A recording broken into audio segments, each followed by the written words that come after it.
Self ரெஸ்பெக்ட்னா என்ன? மற்றவங்க நம்மளை மரியாதையாக நடத்துகிறதா, இல்லை மற்றவங்க முன்னாடி நம்ம கெத்தாக நடந்துக்கிறதா, இல்லை மற்றவங்க நமக்கு பயந்துட்டு ஒதுங்கிட்டு போகிறதா? இதில் எதுவுமே கிடையாது.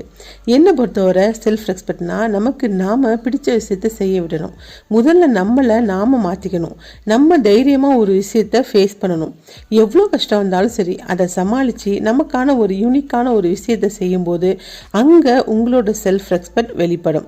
உங்களை இந்த விஷயத்தில் என்னால் செய்யவே முடியாதுன்னு நீங்கள் உங்களை வச்சுக்காம ஒரு ஸ்டெப் எடுத்து வச்சு நீங்கள் உங்களை மாற்றிக்க முடிவு பண்ணுங்கள். உங்களோட மீனிங்ஃபுல் லைஃப்பை நீங்கள் வாழ்ந்து பாருங்கள். நீங்கள் எவ்வளோ கம்ஃபர்டபுளான ஃபேமிலியில் உங்கள் லைஃப்பை கொண்டு போனாலும் ஏதாவது ஒரு விஷயத்தில் நீங்கள் உங்களுக்கு பிடிச்சதை செய்யும்போது உங்களோட லைஃப்பை நெக்ஸ்ட் லெவலில் போகிறது கண்டிப்பாக உறுதி தான். நீங்கள் உங்களோட லைஃப்பை என்ஜாய் பண்ணுங்கள். அப்போ தான் நீங்கள் மற்றவங்களோட சேர்ந்து என்ஜாய் பண்ண முடியும். உங்களோட செல்ஃப் ரெஸ்பெக்ட் என்னன்னு என்கிட்ட ஷேர் பண்ணிக்கோங்க.